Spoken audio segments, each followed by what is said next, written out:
একটি দেশ কিভাবে ধীরে ধীরে দুর্বল হয়ে পড়ে তার ৫টি বাস্তব ধাপ। একটি দেশ একদিনে ভেঙে পড়ে না। ট্যাঙ্ক ঢুকে পতাকা নামিয়ে এভাবেই ইতিহাস শেষ হয় না। একটি দেশ দুর্বল হয় নীরবে, এমনভাবে যে নাগরিকরা ব্যস্ত থাকে দৈনন্দিন জীবনে আর রাষ্ট্র ধীরে ধীরে হারিয়ে ফেলে তার শক্তি। আজ আমরা কথা বলবো কোনো নির্দিষ্ট দেশের নয়, বরং একটি প্যাটার্নের। একটি দেশ কিভাবে ধাপে ধাপে দুর্বল হয়ে পড়ে, এই ৫টি বাস্তব ধাপ জানলে আপনি অনেক কিছু নতুনভাবে ভাবতে শুরু করবেন। প্রথম ধাপ, অর্থনীতির ভেতরের ফাটল। সবকিছুর শুরু হয় অর্থনীতি দিয়ে, কিন্তু এই দুর্বলতা হঠাৎ চোখে পড়ে না। প্রথমে মুদ্রার মান একটু একটু করে কমে, সরকার ঋণের উপর বেশি নির্ভরশীল হয়ে পড়ে। সাধারণ মানুষের আয় একই থাকে, কিন্তু খরচ বেড়ে যায় অনেক। এখন মানুষ বলে সব জায়গায় দাম বেড়েছে, কিন্তু বেতন তো বাড়েনি। এই পর্যায়ে রাষ্ট্র টিকে থাকে, কিন্তু ভেতরে ভেতরে ভিত নড়তে শুরু করে। কারণ একটি দুর্বল অর্থনীতি মানেই দুর্বল স্বাস্থ্য ব্যবস্থা, দুর্বল শিক্ষা, দুর্বল প্রতিরক্ষা। অর্থনীতি দুর্বল হলে রাষ্ট্রের প্রতিটি অঙ্গই দুর্বল হতে থাকে ধীরে ধীরে।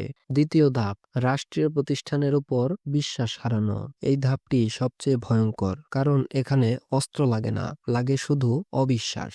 যখন মানুষ প্রশ্ন করতে শুরু করে, আদালত কি সত্যিই ন্যায্য, নির্বাচন কি সত্যিই সৎ, ব্যাংক কি নিরাপদ, মিডিয়া কি সত্য বলছে, এই প্রশ্নগুলো যদি বাড়তে থাকে, তাহলে রাষ্ট্রের মেরুদণ্ড ভেঙে যায়। রাষ্ট্র তখন আর একটি ঐক্যবদ্ধ কাঠামো থাকে না, এটি হয়ে যায় কাগজে লেখা কিছু নিয়ম। বিশ্বাস চলে গেলে আইন থাকলেও মানে থাকে না। তৃতীয় ধাপ, মেধার পাচার। শক্তি দেশের বাইরে চলে যায়। এই ধাপে দেশের সবচেয়ে বড় ক্ষতি হয়, কিন্তু কেউ শব্দ করে না। শিক্ষিত যুবক, ডাক্তার, ইঞ্জিনিয়ার, গবেষক চলে যেতে শুরু করে, কারণ তারা ভাবে এখানে ভবিষ্যৎ নেই। একটি দেশ যখন তার মেধাবীদের ধরে রাখতে পারে না, তখন সেই দেশ ভবিষ্যৎ নেতৃত্ব হারায়। টাকা দিয়ে অনেক কিছু কেনা যায়, কিন্তু মেধা কেনা যায় না।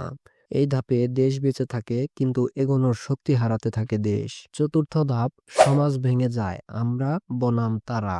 এখন শুরু হয় বিভাজন। রাজনীতি, ধর্ম, ভাষা, শ্রেণী সবকিছু দিয়ে মানুষকে ভাগ করা হয়। একসময় মানুষ আর প্রশ্ন করে না দেশের কি হবে, তারা প্রশ্ন করে আমার পক্ষ জিতবে তো। এই বিভাজন রাষ্ট্রকে ভেতর থেকে দুর্বল করে, কারণ বাইরের শত্রু যতটা শক্তিশালী, ভেতরের বিভক্তি তার চেয়েও ভয়ঙ্কর। ইতিহাস বলে বেশিরভাগ রাষ্ট্র ধ্বংস হয়েছে ভেতরের ভাঙনের কারণে। পঞ্চম ধাপ, বাইরের শক্তির নিয়ন্ত্রণ শুরু হয়। এই পর্যায়ে দেশ মানচিত্রে স্বাধীন থাকে, কিন্তু সিদ্ধান্তে নয়। ঋণের শর্তে নীতি বদলাতে হয়, সামরিক সহায়তার বিনিময়ে অবস্থান পাল্টাতে হয়, কূটনীতিতে নিজের স্বার্থ ছাড়তে হয়। রাষ্ট্র তখন আর নিজে সিদ্ধান্ত নেয় না, সে শুধু বিকল্পের মধ্যে থেকে বেছে নেয়। এই অবস্থায় দেশ আনুষ্ঠানিকভাবে টিকে থাকে, কিন্তু সুপার পাওয়ার তো দূরের কথা, নিজের পথ নিজে ঠিক করতে পারে না। এই ৫টি ধাপ একদিনে আসে না, আসে ধীরে ধীরে। আর সবচেয়ে ভয়ঙ্কর বিষয় হলো, মানুষ তখনও ভাবে সব ঠিক হয়ে যাবে। ইতিহাস শিক্ষা দেয়, যে দেশ সময় মতো এই লক্ষণগুলো চিনতে পারে, সে নিজেকে বাঁচাতে পারে। আর যে পারে না, সে শুধু ইতিহাসের একটি অধ্যায় হয়ে থাকে। প্রশ্ন একটাই, আপনি কি এই ধাপগুলোর কোনোটি আজকের দুনিয়ায় কোথাও দেখতে পাচ্ছেন?